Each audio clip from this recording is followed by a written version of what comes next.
In today's episode, I'm going to start with a quote from a guy called John Addison. He's the first person to have been quoted as having said, "You can make money or you can make excuses, but you'll never make both." And he went on to be able to quantify that by saying, whilst ever you're making one, you haven't got times to make the other. While ever you're making money, you haven't got time to make excuses. But more importantly, while ever you're making excuses, there's no time left to make any money. Now, this might sound really unsympathetic, and I don't intend it to be so. I'm not trying to automatically cause friction or concern by this statement. It might come across as most unsympathetic in the period of time that we're in right now, at the time of recording this, and the ongoing COVID pandemic that the world face. But the fact is, cash can't catch COVID. Now, don't get me wrong, I've got the utmost of sympathy and empathy for anyone that's been impacted by this horrific pandemic. I don't take anything away from the fact that this is a global pandemic that we're all having to address and adhere to the new rights and regulations of what we have to be able to do to try and minimise the risk whilst they try and find a vaccine and a cure. But I'm not talking about that today. I'm talking about the fact that during, both pre and during and post-lockdown, more money has been traded every single day around the world than ever before. On a daily basis, between $5.5 and almost $6.5 trillion is traded on the Forex around the world. Let me just give you those terms again. Get this into your mind for a little bit. Every single working day around the world, between $5.5 and almost $6.5 trillion is traded worldwide.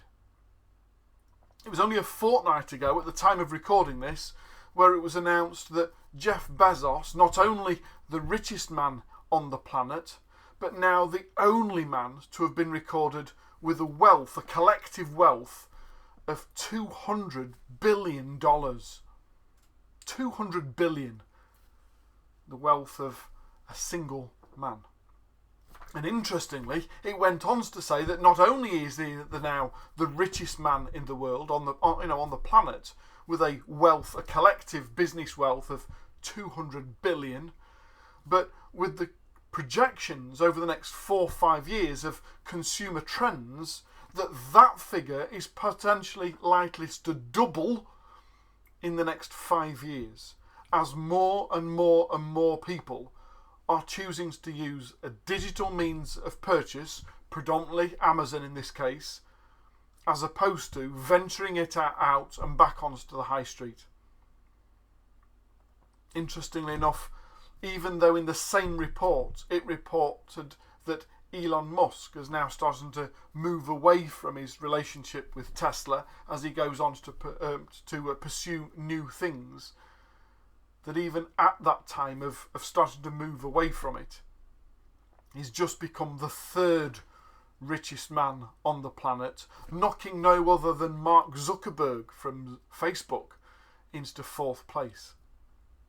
My point here is that it doesn't matter what's happening on the high street right now. It doesn't matter as to whether you're in a local lockdown or whether there's the risk of you going back into one.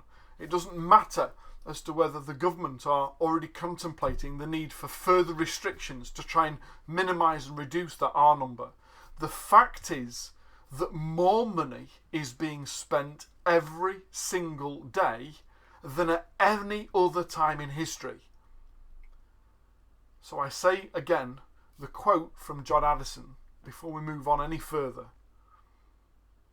We can either make money or we can make excuses, but we can't make both.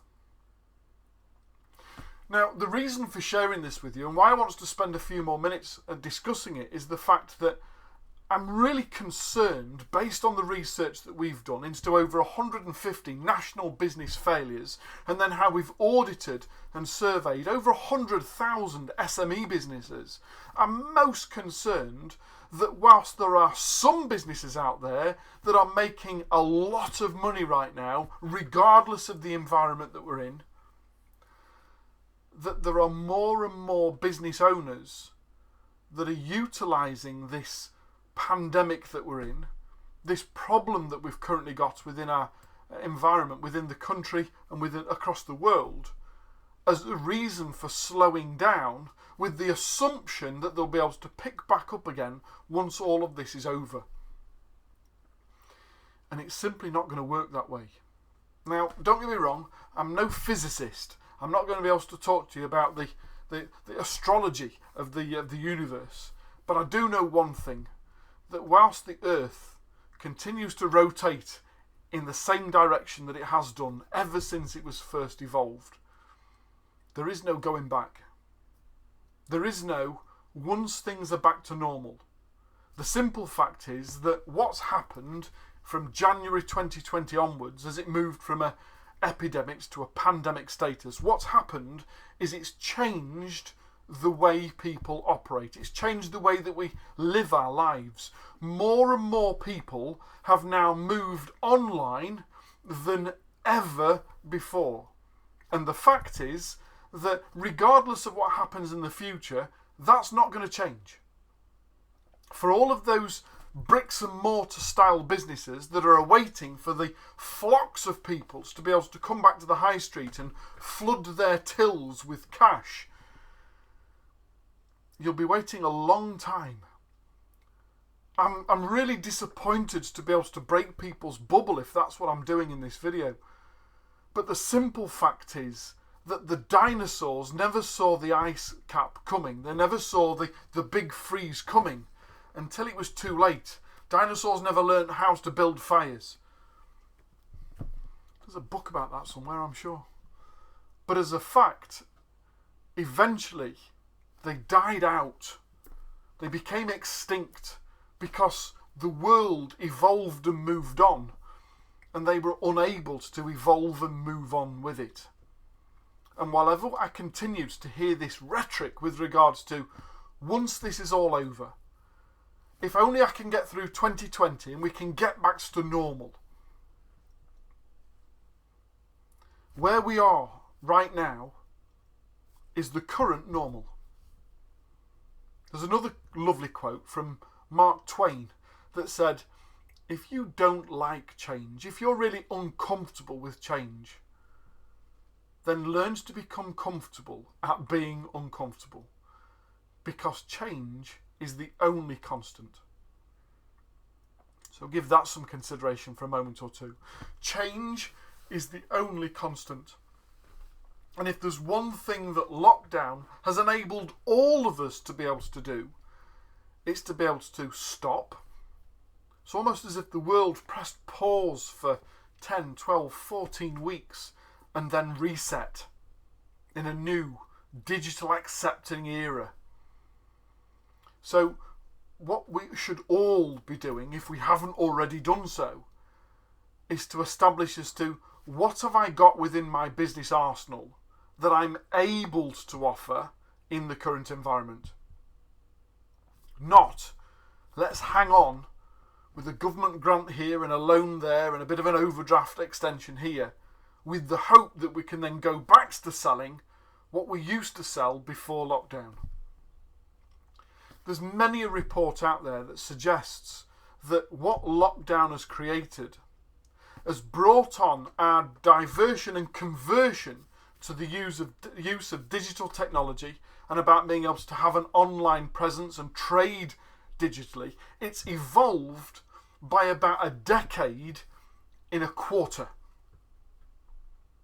It's hardly surprising that most business owners are really struggling to try and catch up with where consumerism has got to in the speed in which it's got there. But it means that there isn't any going back. Until someone can switch off the World Wide Web and we are forced to go back onto the high street, digital intervention is quickly and has become the new norm. This is the way we now do business. This is the way that we now trade.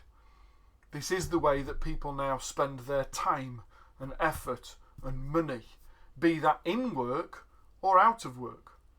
The very fact that lockdown has diverted us away from social gatherings, from being able to meet physically, it's enabled people like the cinema companies and film companies to be able to turn around and say there's no point releasing this for the cinema when no one's going to the cinema right now, and if they are, it's in such social distancing parameters that it's probably not the same experience, and therefore a number of blockbuster expected films have moved directly to Netflix on a pay-per-view as opposed to going to the cinema. The whole industry is an exceptional model of how they've had to divert what it is that they did into a new business model in order to continue trading. And that is where I'm most concerned. Because I've noticed time and time again, speaking to SME business owners, both regionally and nationally, and sometimes further afield from the UK also, this assumption that once this is all over, once things are back to normal, that we'll be able to go back to the old method of doing business. And so I sincerely, genuinely believe that's never going to be the case. This has become a new normal. You've only got to look at the words and world and works based on Kolb and the 4 levels of consciousness, and then understanding the 4 levels of change, of understanding as to how people accept and move on into change. So first of all, the 4 levels of consciousness. Unconscious incompetence. We don't know what we don't know. The majority of people before January 2020 were unaware of the impact an international global pandemic could have on them and their family and their business and their school and their kids and their community. We were just completely unaware of the impact it may have. And then as Q1 2020 rolled out, we quickly became consciously incompetent. We started to recognise that we didn't know what this was going to do. All of a sudden these things started to be thrown at us as Cobra first coming back together to discuss the continuation and the growth of the pandemic as it moved across the world. And all of a sudden we became consciously incompetent. We were uncertain, but now we were aware. We're now going through a period of conscious competence. We're now going through the 3rd phase of the 4 stages of competence. We've now got into this. Okay, so what does that mean for me? We've had to learn to adapt, to overcome. We've had to be able to find means of being able to modify who we are and what we're about in order to be able to take our kids to school or to homeschool, in order to be able to either share a car because we can no longer use public transport, or how we move our business online, or to be able to work remotely. All of these considerations that we've had to go through in order to get to where we are now. But there's the risk of moving into that final stage of unconscious competence, where we now just take it for granted. And by doing so, we forget the whole purpose, that change is constant. And therefore, for that, we need to look at the change model of FSNP. First of all, when something happens, when change occurs, not something that we choose, but something that's almost imposed upon us, like 23rd of March in the UK, where the Prime Minister announced for the first time ever a national lockdown in order to be able to try and prevent the spread of infection. A new norm begins to form, a new set of circumstances form in our country, in our communities, in our business, in our personal life and professional life. There is a forming of a new environment. And for that, we don't like change. We're uncomfortable with it. It's not what we expected, and it's certainly not what we predicted in 2020. It wasn't part of our big plan. And as a result, we often automatically and quite naturally go into the second phase of change called storm. We've moved from form, the new problem, to a storm. We don't like the new problem. We don't like what we're now being presented.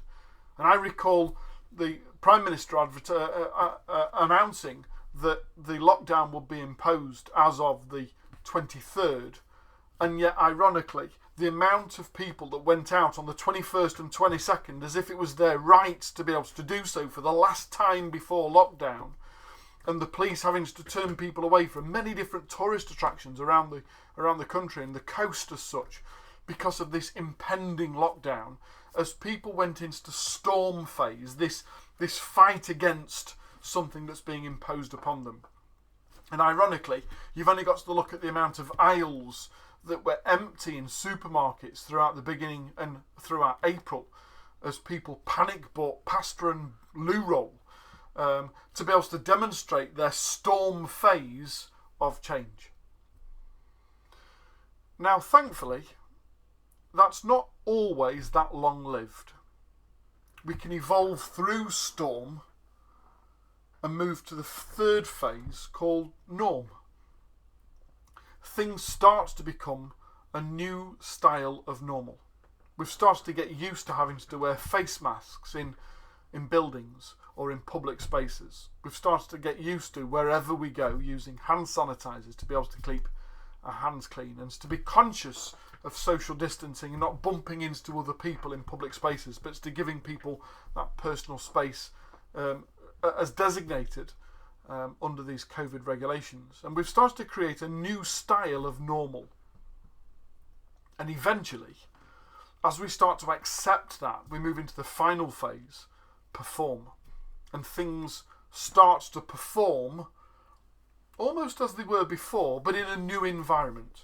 So just quickly run through those again for you. Form, something happens. Storm, we kick off against it because we didn't like it, especially if it was implemented on us as opposed to through voluntary or choice. And then eventually norm, as we start to get used to and accepting of the new way of things. And then performance continues. And we've only got to look at trends in people's spending to be able to see how that was the case. Whilst everyone was in lockdown and many people were furloughed and the likes, there's been an immense amount of money spent on Amazon, but also in DIY stores, as people realised that they now had the time on their hands to be able to do up the fence or to do the back garden or to redecorate the rooms in the house, because it was one of those things that they'd always meant to do but either didn't have the time and it wasn't the highest priority. And then all of a sudden you're furloughed from work or unable to work because either your customers or your clients were furloughed, and therefore it became almost impossible to do so, and those priorities changed to spend some more time with the family and to be able to do those list of jobs that we'd never got round to before.